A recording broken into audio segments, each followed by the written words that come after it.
Welcome back to continuing studying the book of Revelation. This week we are in chapter 13. Chapter 13, we learn about a lot of things having to do with the beast. We're going to meet the beast that comes out of the sea and the beast that comes out of the earth. We're going to meet the false prophet, and we're going to meet the image that is created and given life by the false prophet. And therein is what is commonly referred to as the satanic trinity.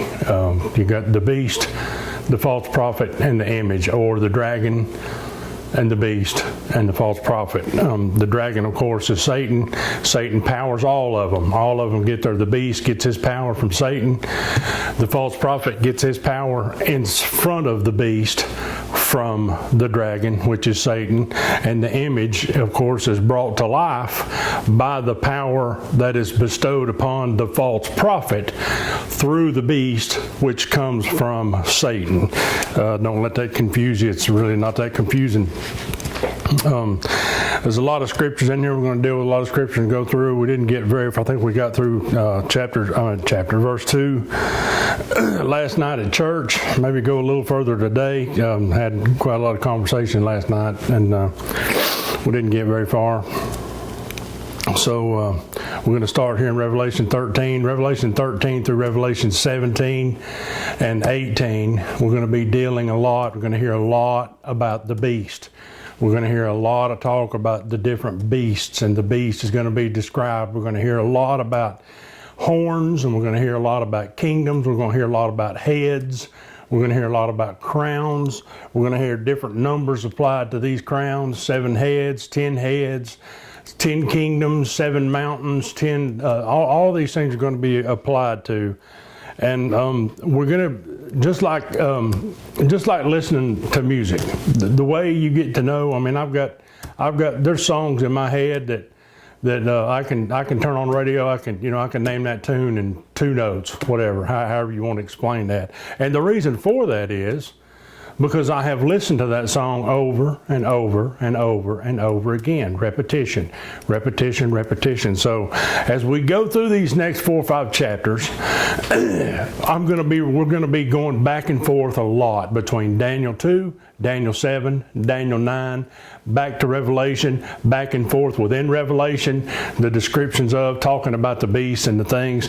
But the thing about it is, it's going to seem tedious, and it's going to seem repetitious. And I put that in my notes yesterday where I'm studying at, because I'm studied up ahead a little bit. But it's going to seem that way. But the thing you have to remember is, don't let it be confusing to you, because a lot of us will go in unless you sit down and start at the beginning of Revelation like we have and study all the way through to the end. Most people, you'll hear a sermon that's preached out of Revelation, or you'll hear a Bible study, just a single Bible study that uses scriptures and stuff in Revelation, and you hear these numbers randomly, and you hear them not often. You hear about the 10 heads and the 7 mountains and the eyes and all these things. You hear them randomly, and you don't hear them through and through. You don't let your mind wrap around, or at least I don't, as a through and through study. So basically what we're going to be doing is we're going to be going through these as it comes up in the study.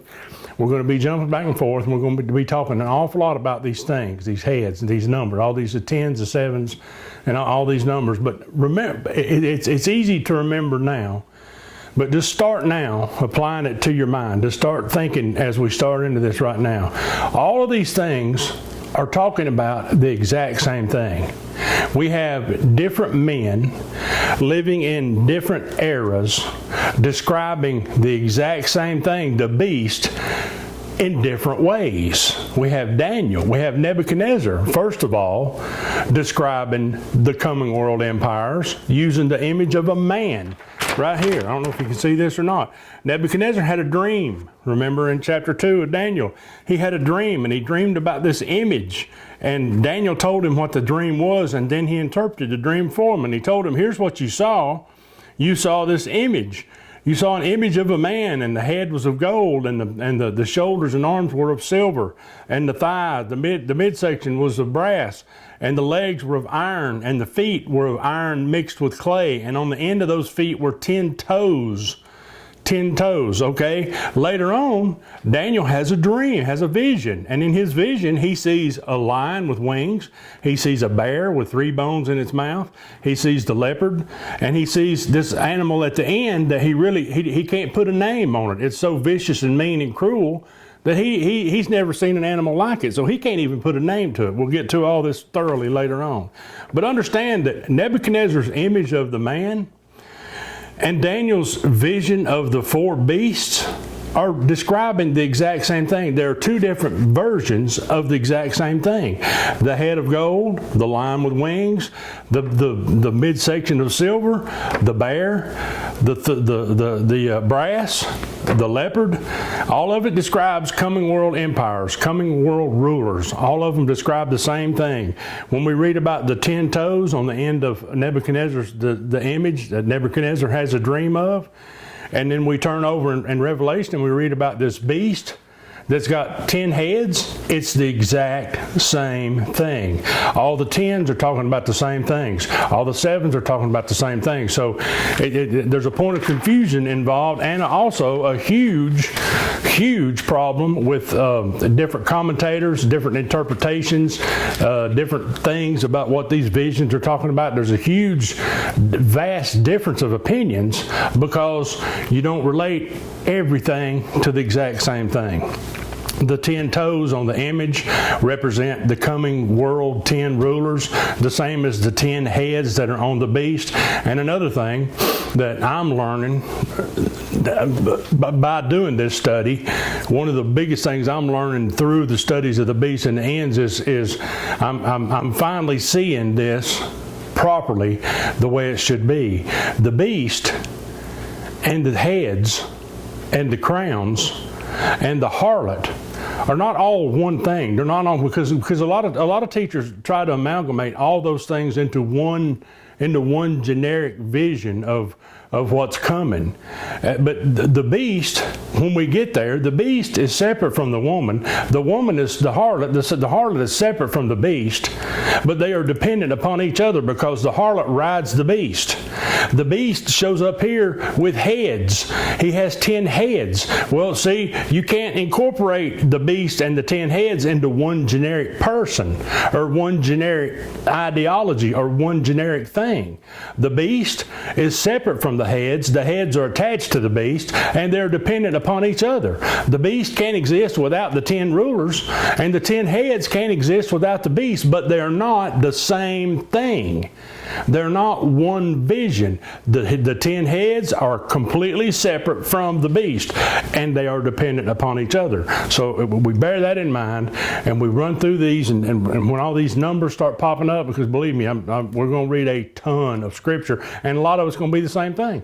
And we're going to read it and read it and read it and read it, and you're going to say, you might even fast forward. You might even say, man, I'm so sick of hearing this. But the thing is, if you'll bear it out, if you'll bear with it, and when we get to the end of it, through all of this repetition, it's going to become clearer and clearer and clearer. And it goes back to what I said at the very beginning. We're going to study the book of Revelation at face value. We're going to look at it as literal unless it is obviously a spiritual thing. We're going to look at it as literal. We're going to look at the scriptures as how they were. We're going to pretend like that we have no concept whatsoever of modern day technology and modern day thinking and modern day visions and all these things, and we're going to read this like we were poor second century shepherds and farmers that somehow got a copy of this out in the middle of the desert. And we're going to apply that kind of thinking. And if we'll go through this and tediously and repetitiously keep reminding ourselves over and over and over again, and if you'll stick with it from beginning to the end, then by the time we get to the end of the book, it will never again will all this stuff be muddled. Never again will any of this stuff be confusing. Never again will any of this stuff seem like it's out of place or it don't fit in. All that, it will all become clear. And just revel in the fact that I'm the one reading all this stuff. That you're not, that you just have to listen. Of course, I mean, that's tribulation in its own sense of the word, having to listen to my voice, if in fact you are. So, Having said all that, let's just jump right in to Revelation chapter 13, verse 1. And I stood upon the sand of the sea, John, stood upon the sand of the sea, and saw a beast rise up out of the sea, having 7 heads and 10 horns, and upon his horns 10 crowns, and upon his heads the name of blasphemy. The name of blasphemy. Like I said, this is the satanic trinity, the beast, the image, and the false prophet. The sea represents people in certain passages. That's clear. Revelation 17, 1 and verse 15 says this, And there came one of the 7 angels which had the 7 vials, and talked with me, saying unto me, Come hither, and I will show unto thee the judgment of the great whore that sitteth upon many waters.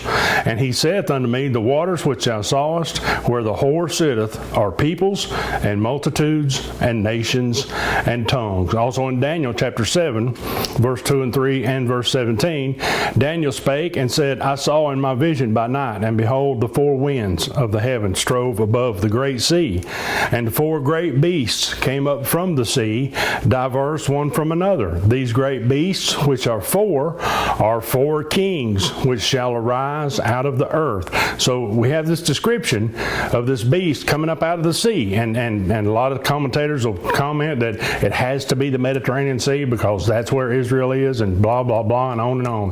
The sea here represents this beast coming up out of the sea. He comes up out of the sea, and the sea represents people. The sea represents people. So what does that mean? This beast is rising up through the people. He's one of the people. He's going to rise up from within the ranks of the people of the earth. He's not some creature that's been created by God and sent here. He is part and parcel with the beast that comes out of the abyss, but that's not totally what he is. That the beast that comes out of the abyss, of course, was in charge of the armies, in charge of the locust armies, in charge of the swarming armies that showed up, and he is in line with that. He is part of that. This beast ends up representing several different things to the end, but you can't deny the fact that this beast that will become what we wrongly call the Antichrist is a man. He's a man, and he's coming up out of the sea of people. He's rising. He's one of us. He's a man. He's not one of us. He's one of them. He's one of the earth dwellers. I stood upon the sand of the sea, and I saw a beast rise up out of the sea. Now, this word beast here is G2342, which is therion.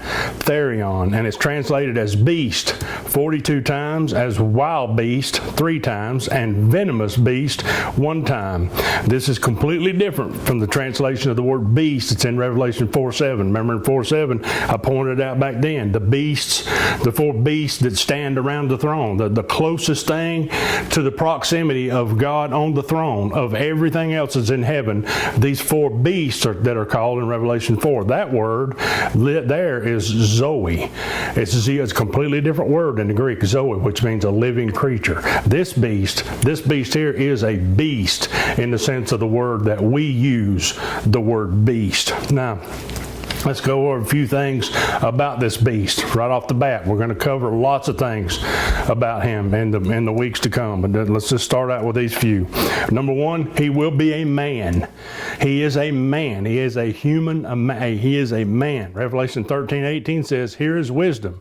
Let him that hath understanding count the number of the beast, for it is the number of a man.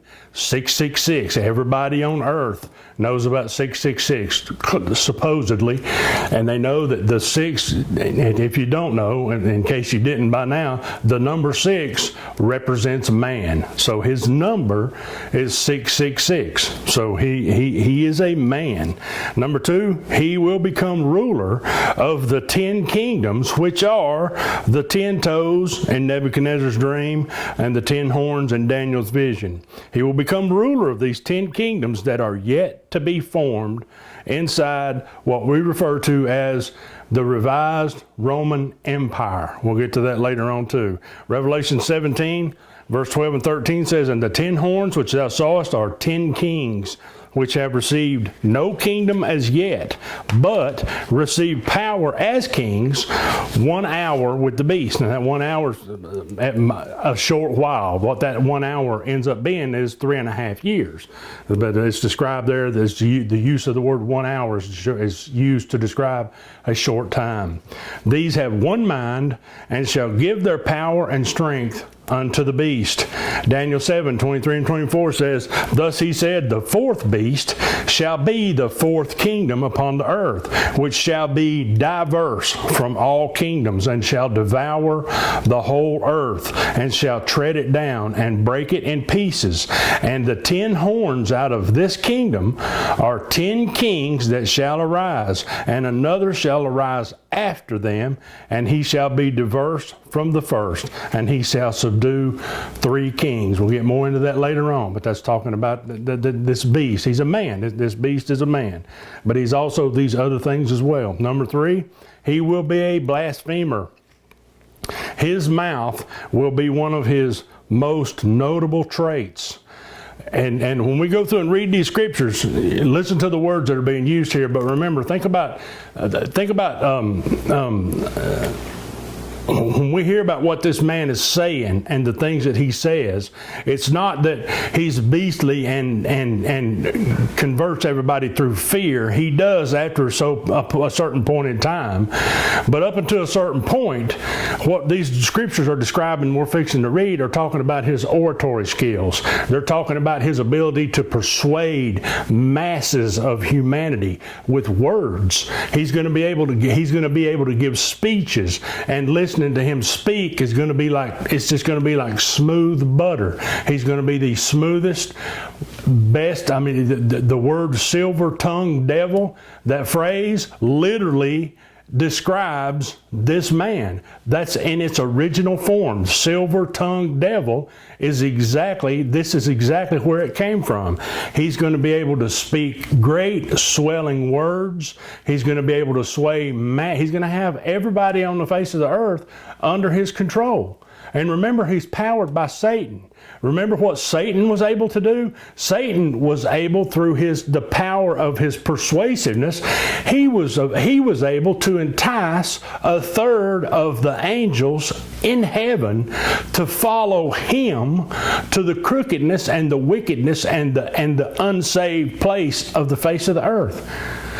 So when we read about great swelling words and we don't think about, people a man that's bashing people and ruling and all these things, because for a time it's just going to be, the people are going to willingly step in line. They're going to get lockstep in behind him based on his ability to give a speech and based on his use of the language to be persuasive, to do uncanny, ungodly things. Revelation 13:5 and 6. There was given unto him a mouth, speaking great things and blasphemies, and power was given unto him to continue 42 months. And he opened his mouth in blasphemy against God, to blaspheme his name and his tabernacle and them that dwell in heaven. Daniel 7:8 says, I considered the horns, and behold, there came up among them another little horn, before whom were the 3 of the first horns plucked up by the roots. And behold, in this horn's eyes were like the eyes of a man, and a mouth speaking great things. Daniel 7:11, I beheld then, because of the voice of the great words which the horn spake, I beheld even till the beast was slain, and his body was destroyed, and given to the burning flames. And what Daniel's saying is, this man could speak and he could spout this stuff out, and he did it right up until the day he was thrown into the lake of fire. Right up until that day when he's cast out and put into the fire, he's still running his mouth, shooting off his mouth, speaking great and swelling words.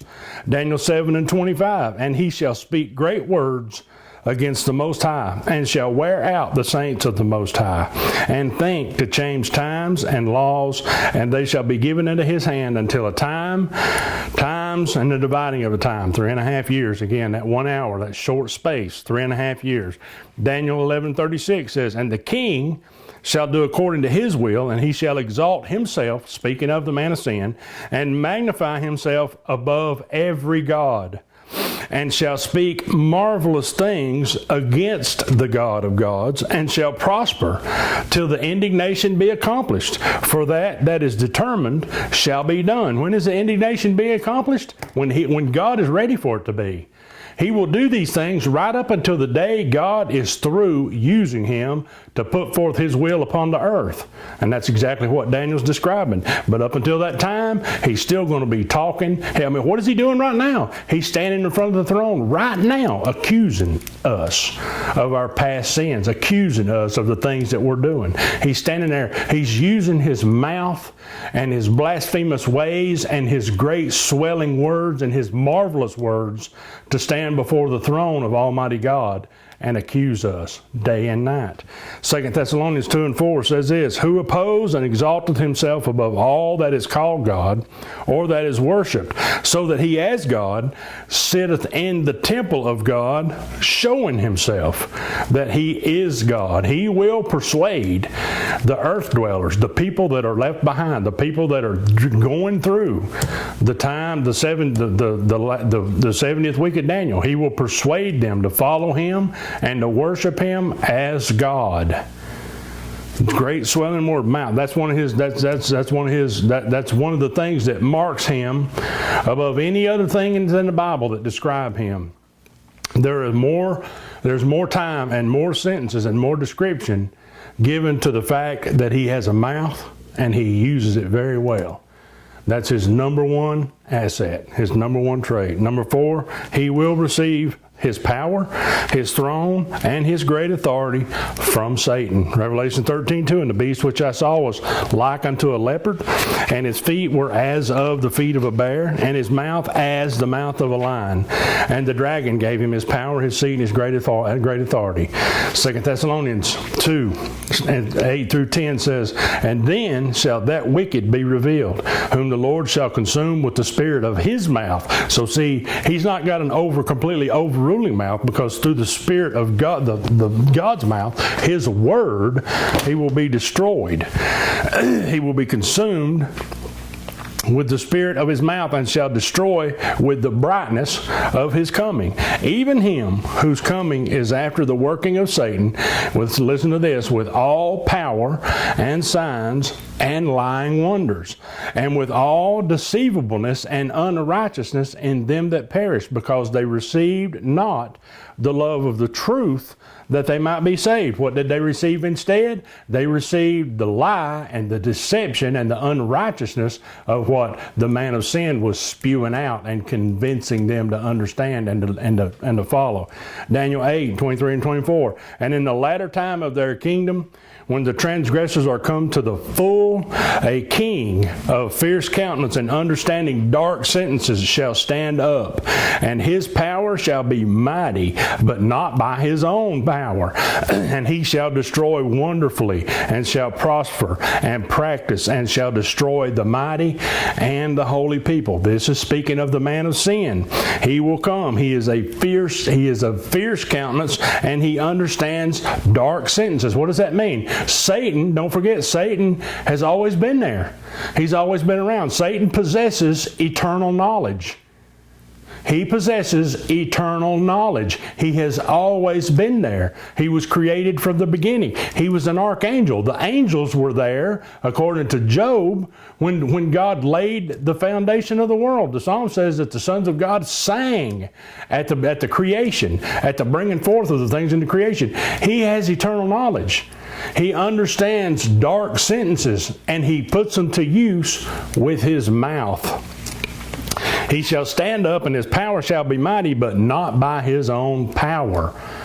He's powered by Satan. Daniel 11:37-39 says, neither shall he regard the God of his fathers, nor the desire of women, nor regard any God, for he shall magnify himself above all. This is all speaking of the man of sin.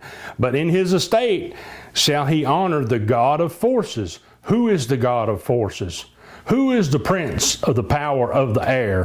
Who is the God of forces? He shall honor the God of forces, and the God whom his fathers knew not shall he honor with gold and silver and with precious stones and pleasant things. Thus shall he do in the most strongholds with a strange God, whom he shall acknowledge and increase with glory. And he shall cause them to rule over many, and shall divide the land for gain. That's what he's going to do in the end. All of these are describing the coming man of sin, who is powered by none other than Satan himself. And there again, where does Satan get his power? Where does the power that Satan has to give these men come from, ultimately? Where does he get his power from? From God. We'll get to that. Number 5, he will not be assassinated and resurrected from the dead like some people teach. It is one of the heads of the beast that is wounded to death and is healed, not died. It don't die. He's wounded as unto death and healed. He's not resurrected from a dead state. If he was resurrected from a dead state, it would say that. He's wounded as unto death. He was wounded with a mortal wound that could make him die, and he was healed. He didn't actually die. It's one of the heads of the beast that is wounded to death. So all the theories of the man of sin being a resurrected man or a reincarnation of some historic man are false. They can't be true, because there's so many teachings out there about who the resurrection of this beast coming up out of the sea, who he's going to be. He's going to be Hitler. He's going to be Pharaoh. He's going to be Antiochus. He's going to be all these things, and that's all guess and conjecture. Because remember, the beast is separate from the heads. One of the heads is going to be wounded. What are the heads? The heads are the 10 coming kingdoms, the rulers of the 10 coming kingdoms, and we don't have any idea who they are yet. We don't even know who the 10 kingdoms are yet. Remember back when the European Union got cranked up and people were starting and it got up to 8 nations, and every prophetic teacher on the face of the earth was just shaking in his shoes waiting on that number 10, because as soon as that number 10 got there, boom, there's your 10 kingdoms. Well, it went from 8 to 9, then it went to like 13, and now it's 20-something. So it's never going to be what we expect it to be. So the beast is not some resurrected historical figure. He didn't get wounded. One of his heads is wounded and does not die, but it is healed. Number 6, using the same scriptures that we've already read, the man of sin will also be these things. He will have all the world in awe over him. He's not going to be a disgusted figure. He's not going to be a horn and in a red suit. He's not going to be any. Everybody's going to love it. I mean, the people are going to love this man. They're going to love him. It's going to be a mutual love fest going on. It turns into the beast that we want to think about going and stomping and destroying. It turns into that eventually, but for a while, for a time, it's a love fest. I mean, everybody loves him. He is going to be an object of worship. People, it's not just he's going to walk in the temple and say, "Worship me as God," and everybody go, "Nah." They are going to worship him as God. He will declare himself to be God, and the world will accept the fact that he is God. He will be extremely gifted and charismatic, and a charismatic orator and speaker. We already covered that. He will be given power and success for a short space, for 42 months. He will defy God and claim to be God himself. He will be given power over all the nations inside the 10 kingdoms of the Gentile world empires. More on that later. He will be worshipped as God. He will have a religious leader, a buddy, a partner in crime, a religious leader, a popish looking. Now, don't read into the, if I mention the Catholics and the Pope and the Church and Rome and all these things, don't read into the fact that I'm buying into something. I'm trying to teach this in a generic way. I'm trying to teach this in a generic way, but a worldwide one man who has a religious look and has seemingly worldwide influence in today's day and time would be the Roman Pope. the Pope of the Roman Church. So that's why I use the Pope as an example. I'm not trying to say the Pope is or the Pope ain't or blah, none of that. Just take it, the Scripture, at face value. Everybody has ideas. Everybody has things that apply to it. I mean, when we get to chapter 18 and start talking about Babylon, the city, and everybody's got their idea of who that's going to be. It's everybody. Some people think it's absolutely Rome. Some people think it's absolutely the United States of America. Some people absolutely think that it is New York City. Some people absolutely think that it is a literal rebuilt Babylon city, just like Saddam Hussein was trying to do. Remember, he started working on rebuilding the actual city of Babylon. You believe that? And there's good men all over the world that are a lot smarter than me that can make arguments for each and every one of those. So what am I going to say? I'm going to say, here's the Scripture. We'll read it for what it's worth, and I report, you decide. Just like Fox News. That ain't my saying, that's Fox News. And I'm going to try to present this as generic as I can, and then I will leave it up to you to jump in and study and apply whatever realisms you want to yourself. He will permit image worship of himself. Remember, we'll get to it. There's an image that's brought to life. He will cause a distinctive mark or an emblem of his kingdom and his rule, his name or the number of his name, to be branded upon the right head or the forehead of his followers. That's all in chapter 13. We'll get to that. Number 7, we wrongfully refer to him as the Antichrist. Now, the word Antichrist is in the Bible 4 times. 1 John 2:18, little children, it is the last time, and as you have heard that Antichrist shall come, even now are there many Antichrists, whereby we know that it is the last time. 1 John 2:22, who is a liar but he that denieth that Jesus is the Christ? He is Antichrist that denieth the Father and the Son. 1 John 4:3, and every spirit that confesseth not that Jesus Christ is come in the flesh is not of God. And this is that spirit of Antichrist, whereof you have heard that it should come, and even now already is in the world. 2 John 1:7, for many deceivers are entered into the world who confess not that Jesus Christ is come in the flesh. This is a deceiver and an antichrist. So what is the Antichrist? According to John, in 1 John and 2 John, the Antichrist is anybody that denies that Jesus Christ is the Son of God. Anybody who denies that Jesus was sent here by God. Anybody that denies that Jesus, the Jesus that we know, is not the Son of God, he is not the Messiah that is to come. Anybody who believes that or rejects that notion is Antichrist.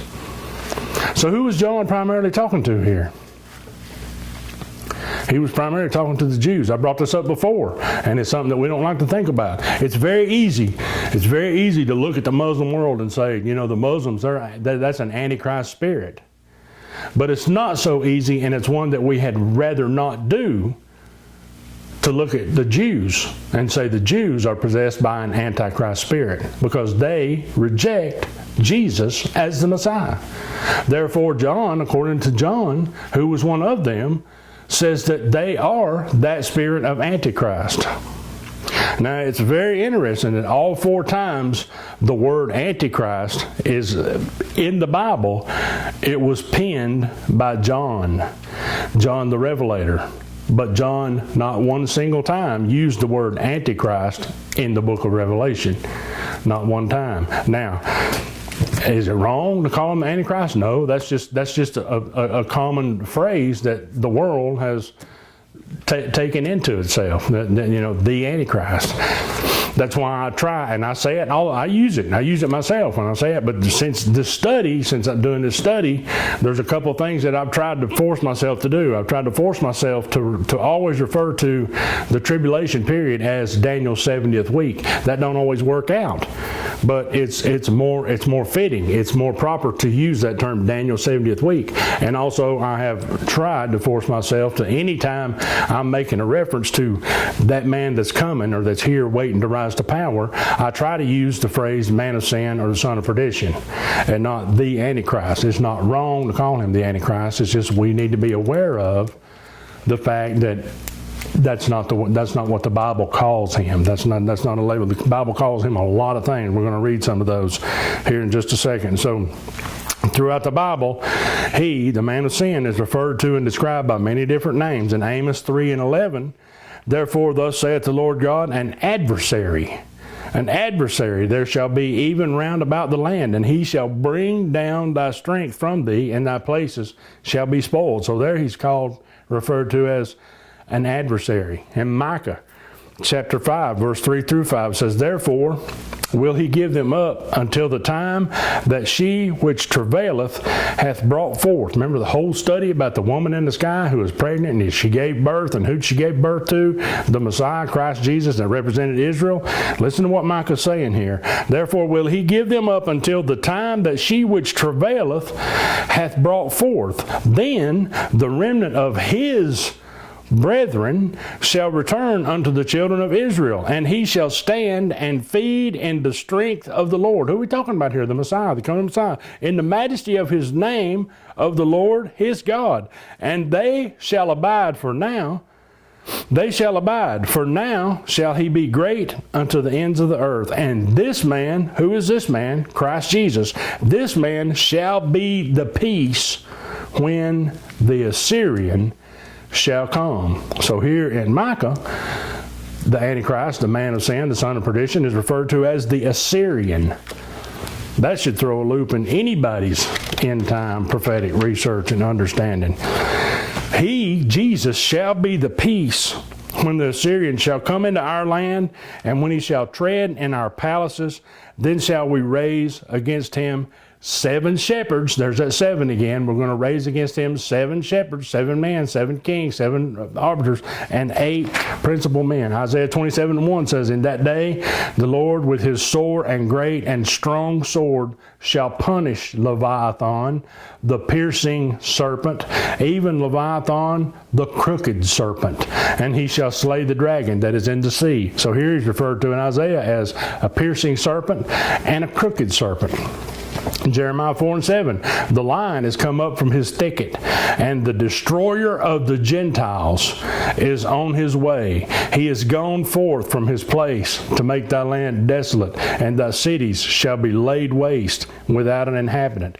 Zechariah 11:17 says, behold, woe to the idol shepherd, I-D-O-L, worship idol, not I-D-L-E, I-D-O-L. Behold, woe to the idol shepherd that leaveth the flock. The sword shall be upon his arm and upon his right eye. His arm shall be clean dried up, and his right eye shall be utterly darkened. Now this obvious reference to the idol shepherd here being the coming man of sin, the Antichrist, is where you get the idea, the notion that when he does show up, he's going to have one bad eye, and he's going to have one withered arm. He's only going to have the use. He's going to be handicapped, in other words. He's going to be able to use that. I mean, just think about the day and time that we live in. That's just another way he's going to get compassion and people to feel for him and to look to him. He's going to be handicapped. And he's going to be able to speak up, do all these other great things in his handicapped condition. He's only going to have the use of one eye and one arm. Daniel 7:8 says, I considered the horns, and behold, there came up among them another little horn. So there, the coming man of sin is referred to as the little horn in Daniel, before whom there were 3 of the first horns plucked up by the roots. This man rises up amidst the 10 kingdoms, and he slays 3 of them, and it ends up with 7. What did we just read? We're going to stand up 7 great men, before whom there were 3 of the first horns plucked up by the roots, and behold, in his horn were eyes like the eyes of a man, and a mouth speaking great things. So he's also the little horn. And Isaiah 10:5, O Assyrian, the rod of mine anger. And I pay close attention to this one. Assyrian, the rod of mine anger, and the staff in her hand is mine indignation. O Assyrian, the rod of mine anger, and the staff in their hand is mine indignation. In Revelation 17:17, there's a very interesting, I don't want to use the word interesting, there's a very telling thing that's written here. Revelation 17, we'll read verse 16 and 17. And the 10 horns which thou sawest upon the beast, these shall hate the whore, and shall make her desolate and naked, and shall eat her flesh, and burn her with fire. Now that's a description of once the coming man of sin, we'll get to that. We'll get to that. And we burn with fire. Verse 17, for God hath put in their hearts, this is what I want you to listen to. For God hath put in their hearts, whose hearts? These horns. God hath put in their hearts to fulfill his will, and to agree and give their kingdom unto the beast until the words of God shall be fulfilled. So again, here we have very clear language that clearly lets us know that every single thing that we read about in the book of Revelation, every single event that takes place in the 70th week of Daniel, every single thing that the coming man of sin is behind or sets up or puts on the people, every single thing is done because it is God's will. It's God's will. That's why Isaiah 10 and 5 says, O Assyrian, the rod of mine anger, God is saying, and the staff in their hand is mine indignation. Genesis 3 and 15, of course, and I will put enmity between thee and the woman, and between thy seed. So there, the serpent's seed. He's referred to as thy seed and her seed, because that's what's coming. The coming man of sin is coming through that seed line. He's coming through the seed line of the serpent. Where does he get his power from? He gets his power from the serpent. Who's the serpent? The serpent is Satan. Through that seed line, between thy seed, the serpent's seed, and her seed. And it shall bruise thy head, and thou shalt bruise his heel. 2 Thessalonians 2 and 3 says, let no man deceive you by any means, for that day shall not come, except there come a falling away first, and that man of sin, who are we talking about here? The man of sin, the Antichrist, be revealed, the son of perdition. 2 Thessalonians 2 and 8, we just read a little bit ago, and then shall that wicked, it's another way he's referred to as that wicked. So what the point I'm trying to make here is, the Bible don't refer to the man who's going to be in charge, the beast that we're reading about here in 13, the beast that we see come to life, come about. Because what we're seeing here is we're seeing his bringing forth, his stepping out of the people, and being coronated as the ruler of the world. The beast, the one who's in charge. He's the head of the 10 kingdoms, and that's another way to view the heads. If you think about it as like a president, just pretend like, and I'm not saying Obama's the Antichrist, don't get me wrong, but just think about the presidency. And for one example, if the beast is the president, then the 10 heads are his cabinet members, the Secretary of State, the Secretary of Defense, all of those. That's who they rule certain areas, certain geographic locations, and they all report to the beast.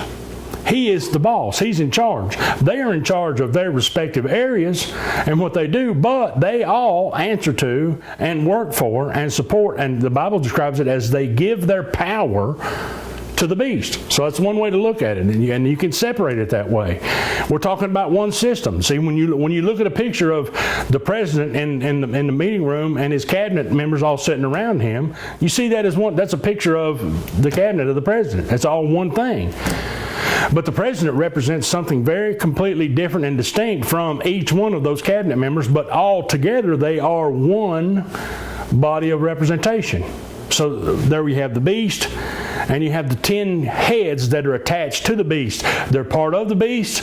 The beast can operate without the heads, but they are each separate entities of their own. They're all separate personalities.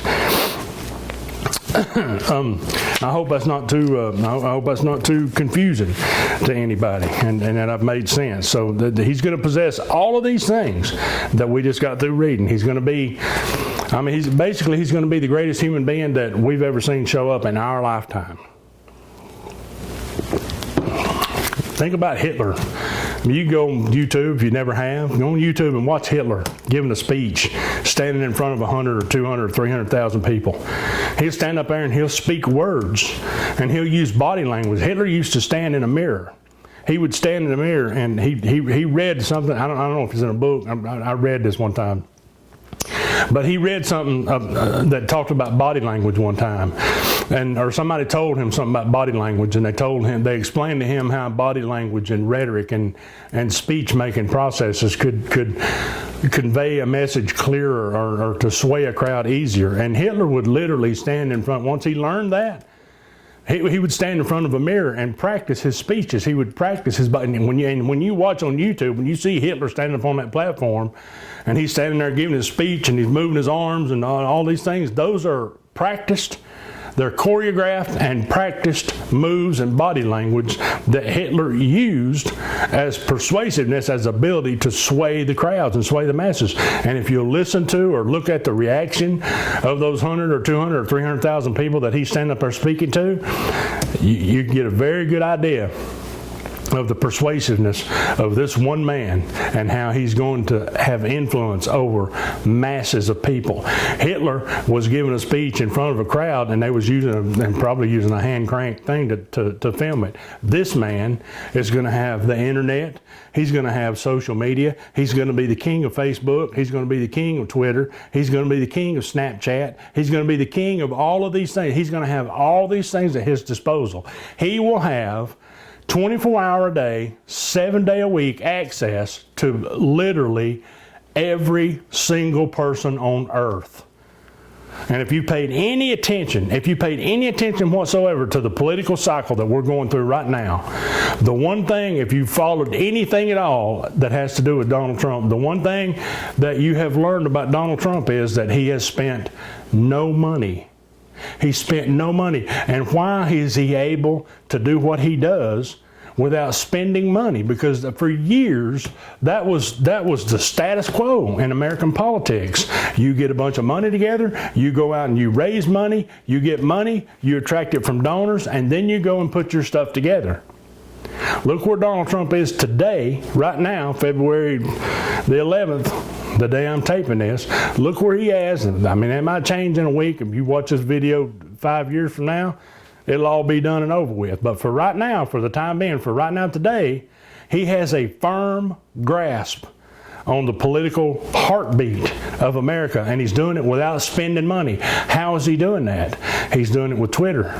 He's doing it with Facebook. He's doing it with Snapchat. He's doing it with social media. And the Satan, like I said, Satan has eternal knowledge. There's not anything that's going to be available to him on the earth that he's not going to know about, and he's going to use it all. And the whole entire world is going to have access to this. And the way things are going, the way things are set up now, not only will he have access to them, everybody on earth will have access to him, because we can interact. You can send somebody a Twitter. You can send Donald Trump a Twitter message. You can send Donald Trump a Snapchat. You can send you can interact with these people. And that makes it even better. That makes it even easier for him to influence and control so many people. And again, let me point out that not until the last 30, 40 years have things like that become available on the earth that would make these things happen. Those are the things that are going to bring these prophecies about. Those are the things that are coming about through technology. Technology is what is giving the beast, the Satan, all of these things. It's what's giving them access to and the ability to get these things done the way the Bible has laid out from the beginning for 2,000 years now, that things will be done. Remember we talked about the two witnesses. Everybody on earth is going to see these witnesses. They're going to know they're there. They're going to watch them.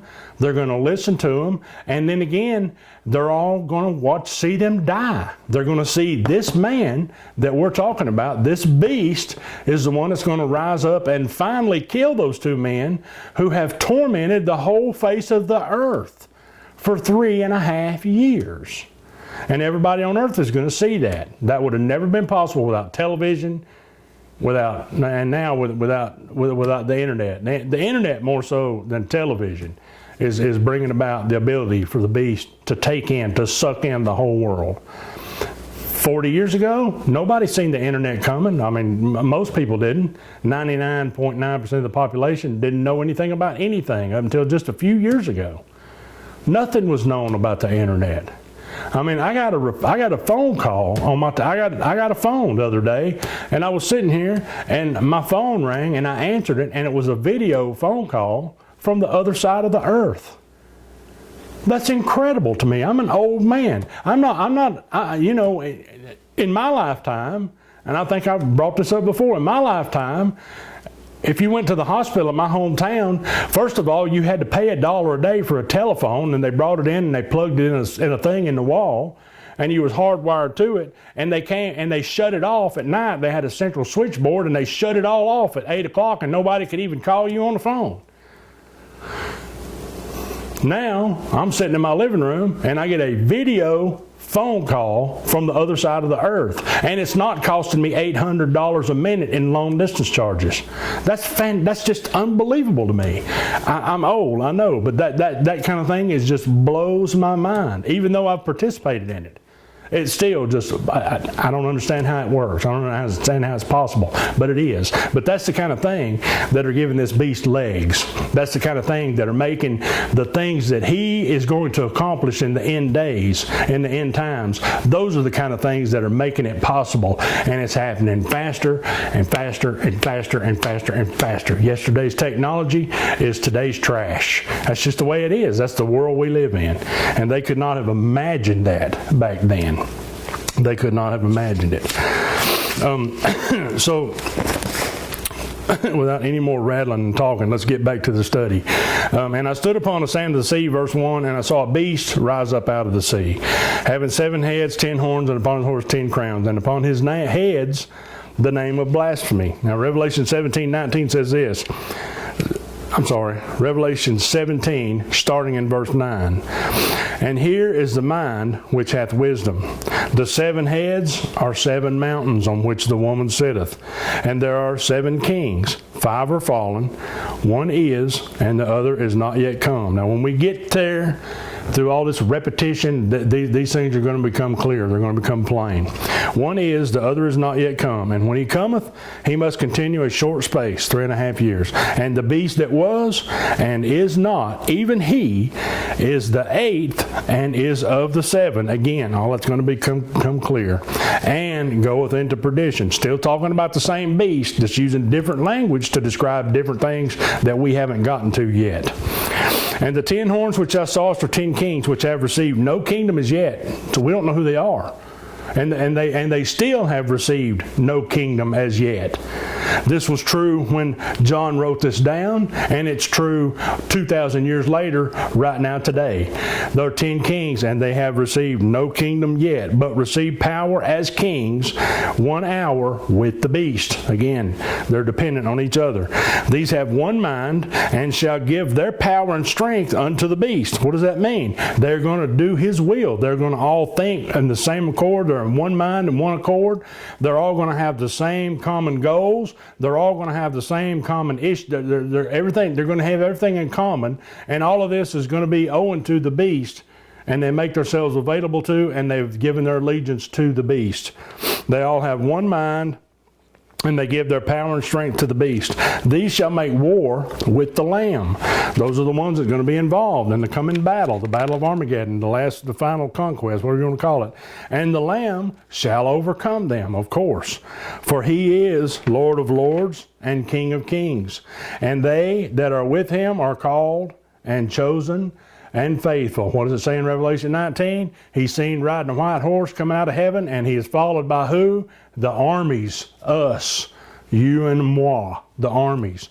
They are called and chosen and faithful. And he saith unto me, the waters which thou sawest, where the whore sitteth, are peoples and multitudes and nations and tongues. And the 10 horns which thou sawest upon the beast, these shall hate the whore, and shall make her desolate and naked, and shall eat her flesh, and burn her with fire. For God hath put in their hearts to fulfill his will and to agree and give their kingdom unto the beast until the words of God shall be fulfilled. And the woman which thou sawest is that great city which reigneth over the kings of the earth. We'll get to that, Revelation 17, 18, a little composite kind of thing. We'll get to that later on.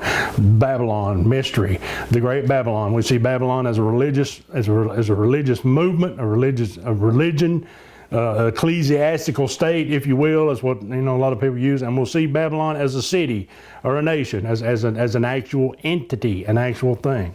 But just remember, the beast is a man. He will rule over 7 mountains or territories or geographic locations or empires, however you want to look at it.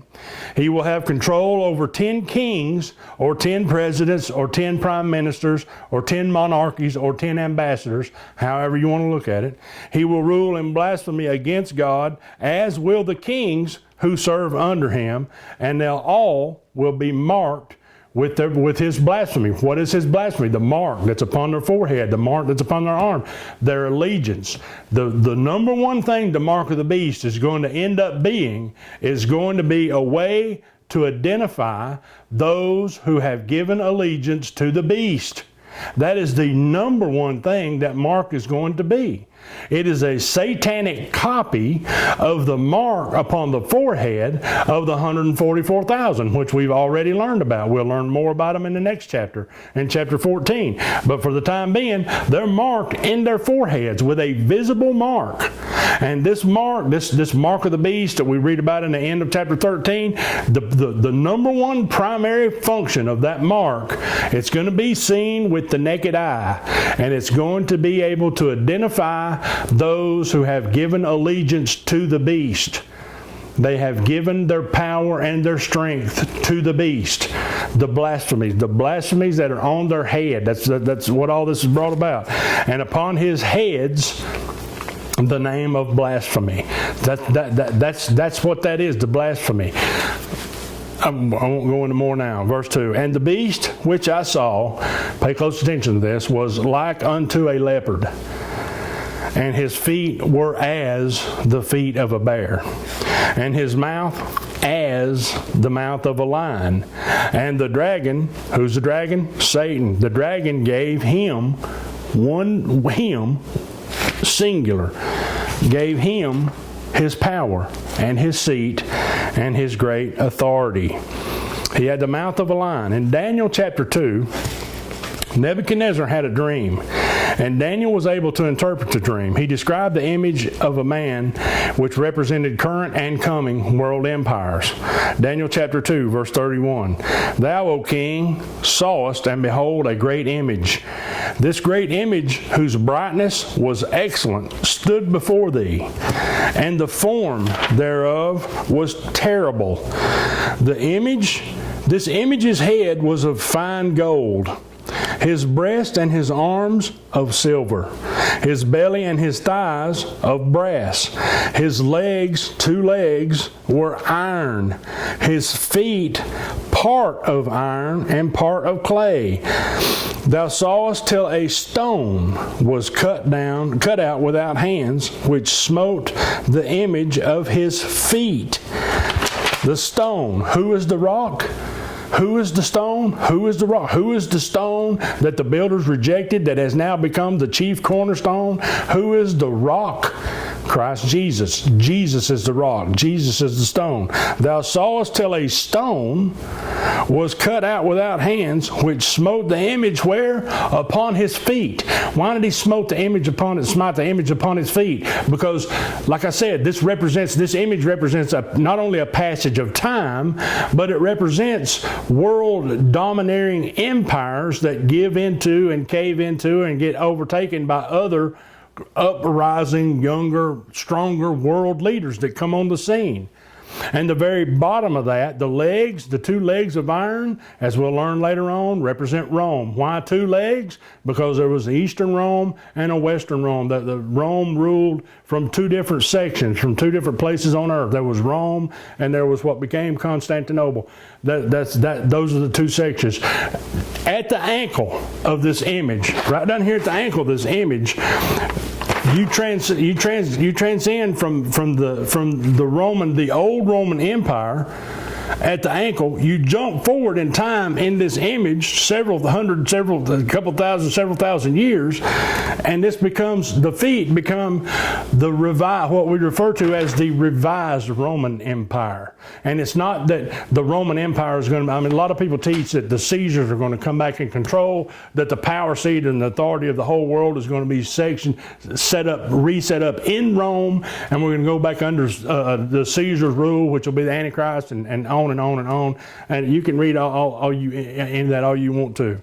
It is my intention, and it is my understanding, and is the way that I see it, that the revised Roman Empire, which is not found in the Bible anywhere, it's a phrase that man has come up with, refers only to geographic location, not to the rise of the power structure of the world being seated in ancient Roman rule through Caesars and things like that. That's not going to happen. The power structure is not going to come back. What is going to be the revised Roman Empire is going to be the geographic location. Because if you take all of these images, let me read the rest of this. The image upon it that smote the image upon his feet that were of iron and clay, and brake them to pieces. Then was the iron, the clay, the brass, the silver, and the gold broken to pieces together, and became like the chaff of the summer threshing floors. And the wind carried them away, that there was no place found for them. And the stone that smote the image became a great mountain, and filled the whole earth. What do we learn about the mountain? We learn at the end time when Christ comes back and the earth has been pummeled by mainly by the seven vials, the seven last vials. We learn that Jerusalem, that Israel, where the temple is going to be the highest spot on all of the earth. It's going to be the highest mountain on the whole earth. Because the Bible says that all nations shall flow up to it. All the mountains are going to go away. All the sea is going to go away. Where the temple is in Jerusalem, where Jesus sets up his millennial reign, is going to be the highest spot on earth. The stone that smote the image became a great mountain and filled the whole earth, because at that time Christ will sit and rule and reign and take possession of the earth for the first time, and he will sit there and reign and rule on the throne of his father David for 1,000 years, which we call the 1,000-year reign or the millennial reign, however you want to do it. So the gold represented the Babylonian Empire. That's important to understand that, because that's when Daniel lived. Daniel lived during the Babylonian Empire. When he wrote about the Babylonian Empire. Now, there were two fallen world empires that had preceded the Babylonian Empire that Daniel never mentioned. But John is going to bring them up as we get further in, because remember, John says there was seven. That there was seven, and he is of, the beast is of it's eighth, but he is of the seven. So what are the two before that? The two before that were Egypt and Assyria. But Daniel is dealing with Nebuchadnezzar's dreaming about God speaking to him, God speaking to Nebuchadnezzar. So Nebuchadnezzar's dream starts with his reign. Because how does Daniel, remember Daniel, if you've read Daniel, started off this whole interpretive dream saying, "Thou, Daniel, God has given you the whole earth. He's given you greatness. He's made you a God of gods and a King of kings. And he's given you a rule over the whole earth. Live forever, O King Nebuchadnezzar, live forever." Daniel was paying obeisance to this guy. That's where it started. Daniel met Nebuchadnezzar, and this all started, headed towards the end time. So the gold represented the Babylonian Empire, because Daniel told him, "You are that head of gold." Silver represented the Medo-Persian Empire, Cyrus and Darius. Brass was the Greek Empire, Alexander the Great. And iron legs, of course, was the Roman Empire. The feet is the coming reformed Roman Empire territories. It's the territories. That's the revised Roman Empire. If you look at a map of the Babylonian rule, if you look at a map of where the Medes and the Persians ruled the earth, if you look at a map of Alexander the Great's, because he expanded it. Each one of them expanded it a little bit more. He expanded and made it a little bit bigger. If you look at the map where Alexander ruled the whole earth, and then you look at a map of the Ottoman Empire, the fallen Ottoman Empire. Now that's not in this. That's not in these. I'm just using the Ottoman Empire because that's the most recent one to us. But then if you do that, and then you look at a map of the Roman Empire territories, And you'll look and you'll see that the Ottoman Empire, which is what ISIS is trying to reestablish right now, Turkey is heavily involved in all this. All of this Muslim activity and taking over the world, they're trying to reinstitute the caliphate. What is the caliphate? The Ottoman Empire, when they ruled the world. They're trying to reestablish it and make it bigger, of course. So if you take a look at a map of all these world empires and the territories that they ruled, and you compare that with a map of the Ottoman Empire, it's virtually the same exact thing. So the revised Roman Empire is not that the Caesars are going to come back into power. It's that the ones that ruled those territories that were the territories of the Roman Empire are going to be the new rulers of the revised Roman Empire. And right now, for all intents and purposes, right now, that's looking a whole lot more like ISIS and the Muslim movement than it is the European Union. Because the European Union has fallen apart in our day and time. Everybody was all excited when it started coming together because, like I said, that was the 10 toes coming together. That was the 10 kingdoms. That's what it was going to end up being because that's over there. I mean, that's where it's at. That's where all this activity is taking place. The revised Roman Empire, which goes back to the prince of the people that shall come. I'm not arguing with that. I'm not saying it's not the revised Roman Empire. I'm not saying that's a wrong way to refer to it. But I'm saying it's not going to be the rule and power of Rome again.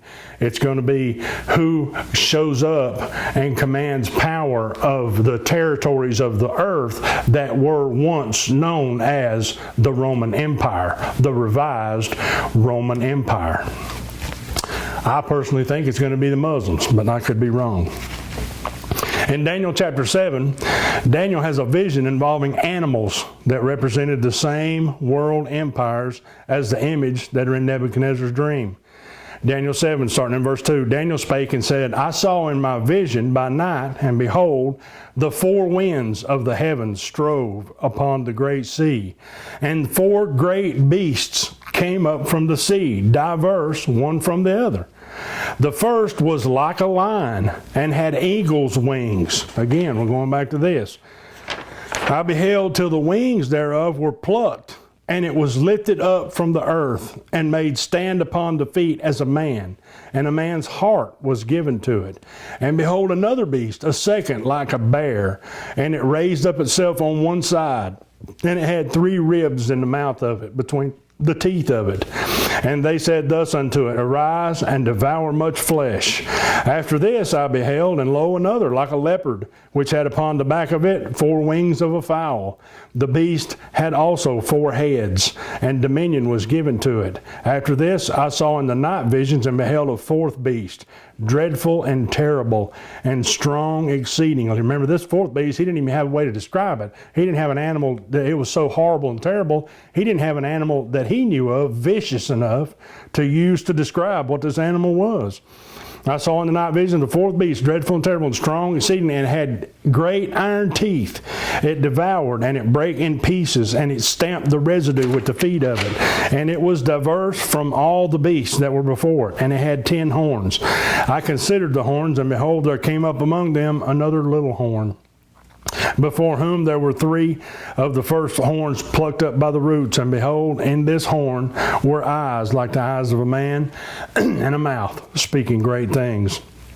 Daniel saw in a vision the beasts of the coming world empires. He saw as the beasts became more and more violent, spreading their powers over greater and greater territories, ending up with the 4th beast, which was so nasty and unrecognizable that he couldn't even name it. Later on, as he was receiving more information about the beast, he only asked questions about, or was concerned with, the 4th beast. That's kind of interesting. He didn't even ask questions of the guy, these visions that he saw. He didn't even ask about the first 3. He just said, I'll know of the 4th. These great beasts, Daniel 7, 17 through 28. These great beasts, which are 4, are 4 kings, which shall rise out of the earth. But the saints of the Most High shall take the kingdom and possess the kingdom forever, even forever and ever. Then would I know the truth of the 4th beast, which was diverse from all the others, exceeding dreadful, whose teeth were of iron, and his nails of brass, which devoured, brake in pieces, and stamped the residue with his feet. And of the 10 horns which were in his head, and of the other which came up, before whom 3 fell, even of that horn that had eyes and a mouth, that spake very great things, whose look was more stout than his fellows. Remember, he said he had a fierce countenance. I beheld, and the same horn made war with the saints. The same horn made war with the saints. We run into that in Revelation. The Antichrist, the man of sin, the son of perdition, he's going to make war with the saints and overcome them. That's what Daniel's saying here. That horn made war with the saints and prevailed against them until the Ancient of Days came. What did we read a while ago? All these things are going to happen and God puts it in their heart to fulfill His will until everything that He wants fulfilled.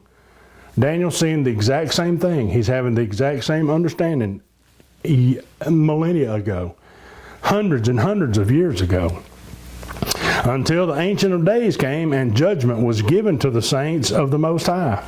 And the time came that the saints possessed the kingdom. Thus he said, the fourth beast shall be the 4th kingdom upon the earth, which shall be diverse from all kingdoms, and shall devour the whole earth. Remember, he has possession of the whole earth, except for Jordan, and shall tread it down and break it in pieces. And the 10 horns out of the kingdoms that are 10 kings that shall rise, and another shall rise after them, and he shall be diverse from the first. Remember, he's a horn. He looks like these other men, these 10 kings that are ruling over these 10 nations. He's a man. He's just like them. He's just a little horn. He raises up, but this little horn is full of eyes, and it possesses a mouth speaking great things. And he shall rise, and another shall rise after them, and he shall be diverse, and he shall subdue 3 kings. And he shall speak great words against the Most High, and shall wear out the saints of the Most High, and think to change times and laws, and they shall be given into his hand until times, and the dividing of time. Again, 3.5 years. But the judgment shall sit, and they shall take away his dominion, to consume and to destroy it unto the end. And the kingdom and dominion and the greatness of the kingdom under the whole heaven shall be given to the people of the saints of the Most High. What did Jesus promise us, the church? We're going to rule and reign with Him. He has made us a nation of kings and priests. So what did Daniel say there? The kingdom and dominion and the greatness of the kingdom under the whole heaven shall be given to the people of the saints of the Most High, whose kingdom is an everlasting kingdom, and all dominions shall serve and obey him. Hitherto is the end of the matter. As for me, Daniel, my cogitations much troubled me, and my countenance changed in me, but I kept the matter in my heart. In other words, it wore him out. It wore Daniel out seeing these things. How exhausting these things must have been. How exhausting these things must have been for John to live through seeing these and actually live through visions, live through these things. How exhausting must that have been to Daniel? Daniel complained about it more than once. I mean, Daniel was approached one time and he said, I passed out.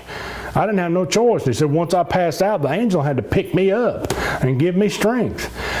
John didn't complain about it. John bowed down to worship a time or two. But how exhausting this must have been for these men.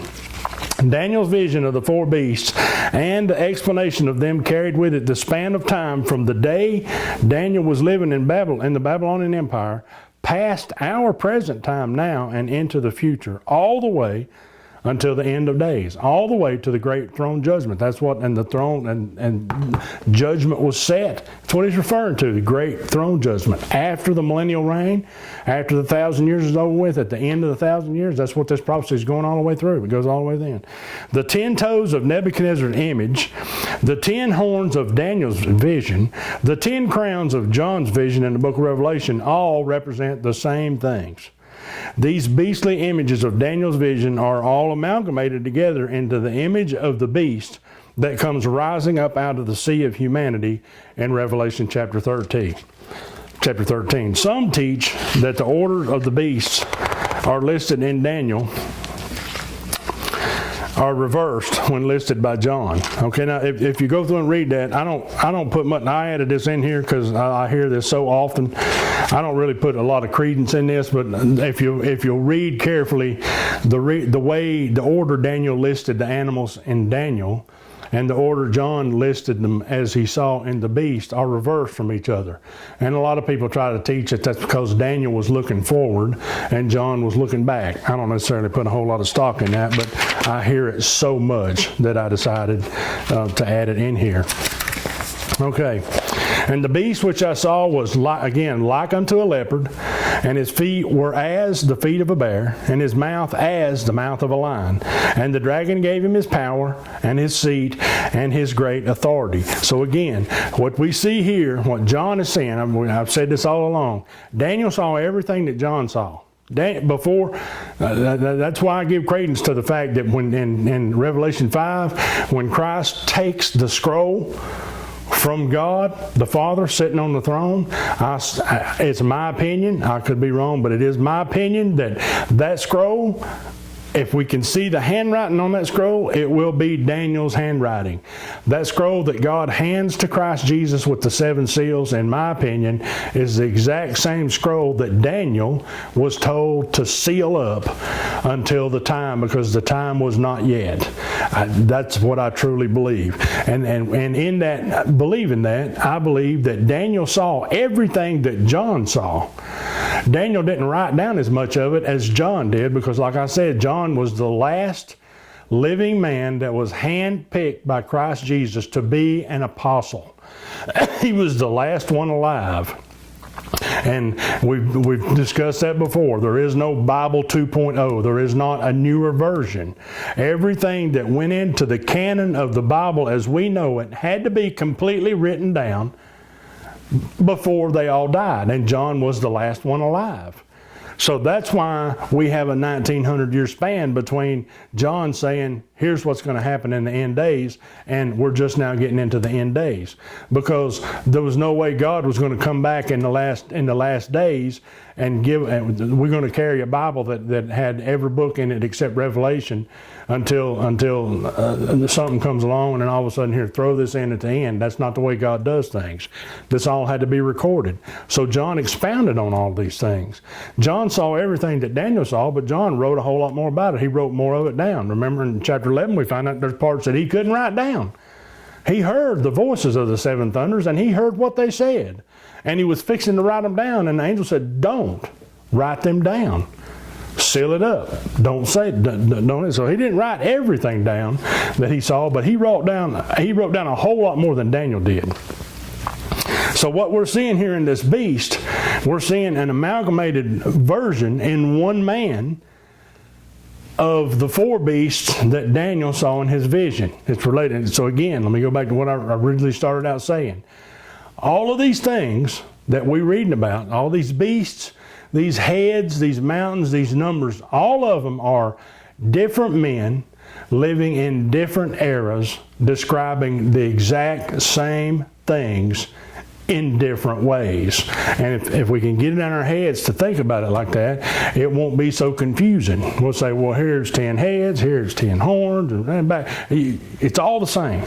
It's all the same, using different descriptions by different men of the same exact things. So the 4 beasts that Daniel saw coming up out of the ocean one at a time, John sees them all coming up and all put together in one man, because that's what it's going to end up being, one man. This beast, the beast that rises up out of the sea, is a man. It is a man. So verse 2. Again, the beast which I saw was like unto a leopard. His feet were as the feet of a bear. His mouth as the mouth of a lion. And the dragon gave him his power, his seat, and his great authority. 2 Thessalonians chapter 2, verse 9 and 10 says, even him whose coming is after the working of Satan. We've already read this. With all power, this is Satan, having all power and signs and lying wonders. That word wonders there is the same as miracles. It's translated miracles in several other places. And with all deceivableness and unrighteousness in them that perish, because they received not the love of the truth, that they might be saved. Luke 4:5-7 says, As the devil taking him up into a high mountain showed unto him, Christ Jesus, all the kingdoms of the world in a moment of time. He showed him all the kingdoms of the world in a moment of, that included Rome, that included Greece, that included everything on the face of the earth that was any kind of ruling class of people or ruling power whatsoever. The glory and the shining and the accomplishments of mankind all over the world were shown to Christ all in one vision by Satan. Everything. All this power, this is Satan talking to Christ, all this power will I give thee, and the glory of them, for that is delivered unto me, and to whomsoever I will give it. If thou therefore wilt worship me, all shall be thine. All was his anyway. It was all his to begin with. But that don't have any bearing on the fact of the matter that what Satan spoke out loud there was factual and truthful. Listen to what he said. All this power I will give thee, and the glory of them, everything that goes along with it. For that is delivered unto me. It's mine, he says. It's mine to give away. It's mine. This was a valid offer. It was a valid deal he was offering here. There was nothing infactual. There was nothing lying about it. It was a valid transaction that could be made. If you will worship me, I will deliver unto you the kingdoms of the world and all the glory that goes along with being in charge of the kingdoms of the world. That was a valid offer. It's his. It's within his grasp. And remember in Job, chapter 1, verse 12 and verse 16. And the Lord said unto Satan, Behold, all that he hath, Job talking about, all that he hath is in thy power. Only upon himself put not forth thine hand. In other words, you can't take his life. You can do anything you want to, Job, but you cannot take his life. Only upon himself put not forth thy hand. So Satan went forth from the presence of the Lord. Now we skip to verse 16. And while he was yet speaking, in other words, Job was standing here listening to these guys that are saying, man, all this stuff is going on. And while he was yet speaking, there came also another, one of the people that worked for him, servants, whatever he was, and said, The fire of God is fallen from heaven, and hath burned up the sheep and the servants, and consumed them, and I only am escaped alone, so that I can tell you.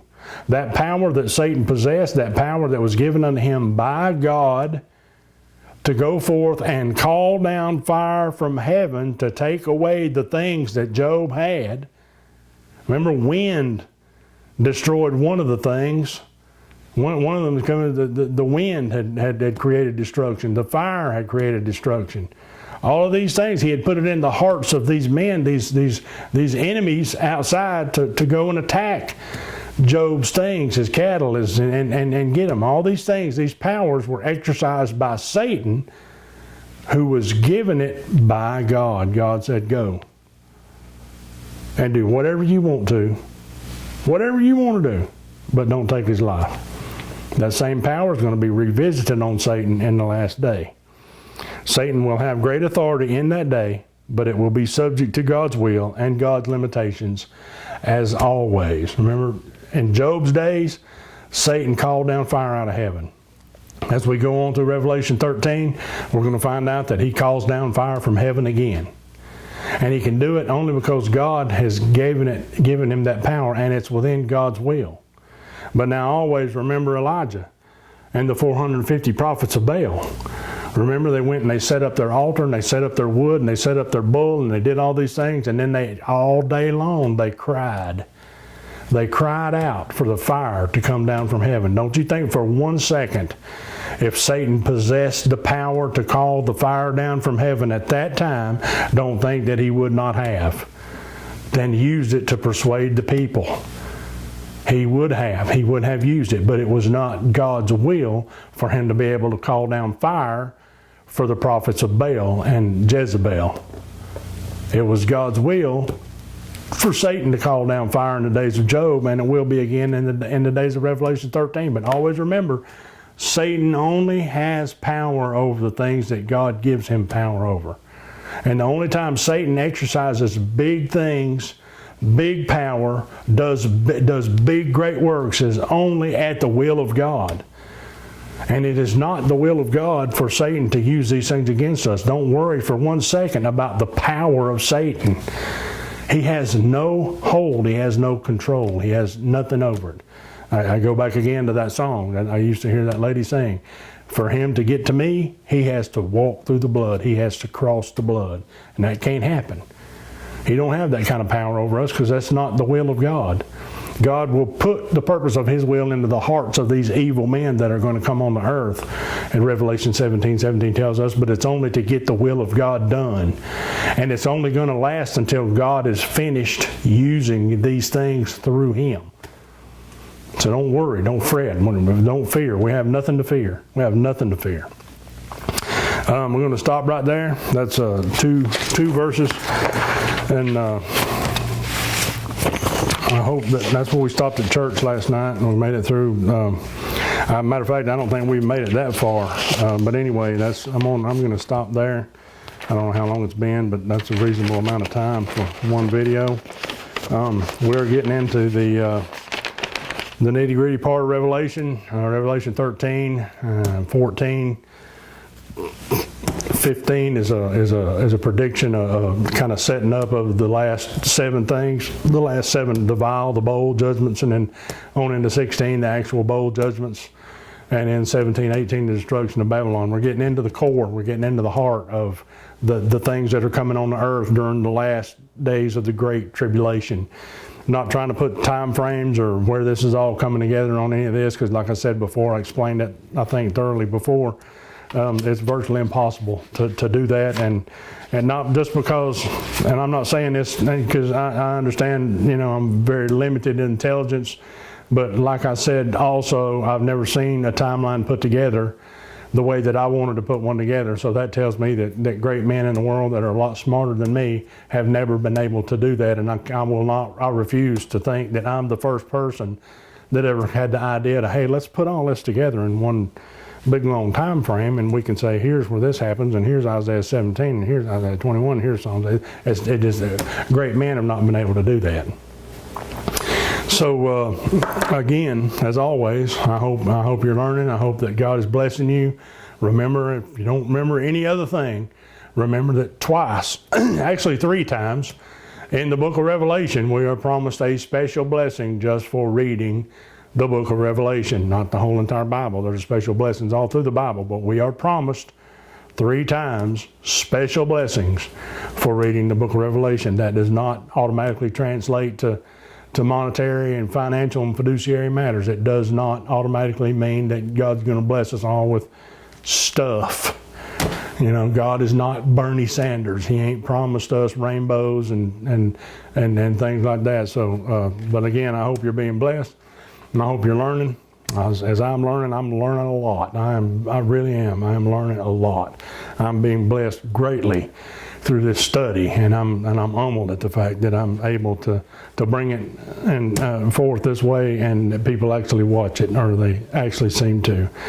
So until next time, pray for me as I pray for all of y'all. Remember my special request. I have several special unspoken requests.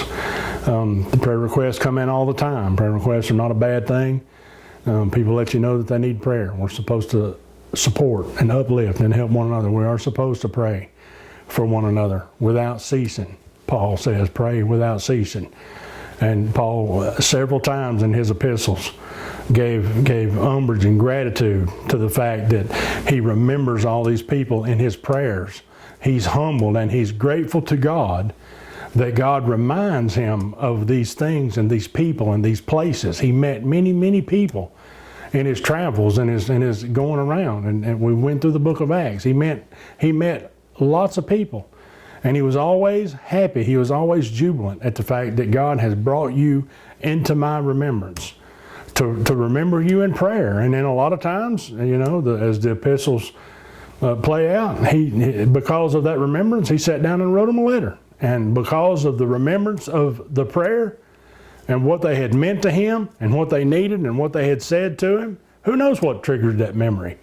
Who knows? I mean, he could heard a twig break and remember sometime in the woods with some brother, whatever. It don't matter what triggered that memory. The fact was that Paul was grateful and happy that those things were brought to his memory.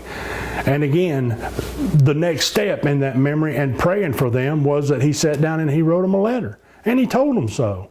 And in him sitting down and writing them that letter, we have yet more instruction for our lives through the writings of the Epistle Paul, which came to be with us. So pray, ask God to remind. I mean, if you don't do anything but just, I promise you, if you get in your closet, whatever your prayer room, I hope you've seen that movie. It's a fantastic movie. But anyway, if you get in your prayer room and you just sit there, if you've seen that movie, Prayer Room, you know how that movie is absolutely biblically factual.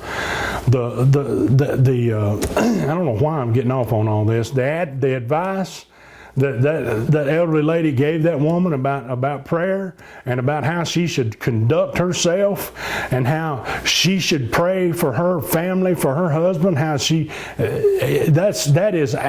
is literally biblical fact. The way that lady instructed, that is an absolute visual image of Paul telling us that the older women should lead the younger women. That is right straight out of the Word of God.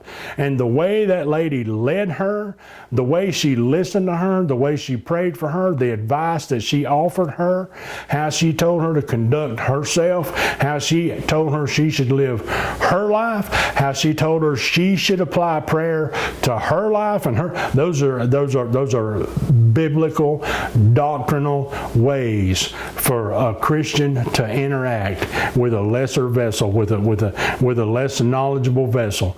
That's how we are supposed to hold and help others along. That is an absolute. It's a great movie. But I promise you, if you've got a war room, if you've got a prayer closet, and if you've got nothing you can think of to pray about, if you'll sit down in that closet for it won't be long.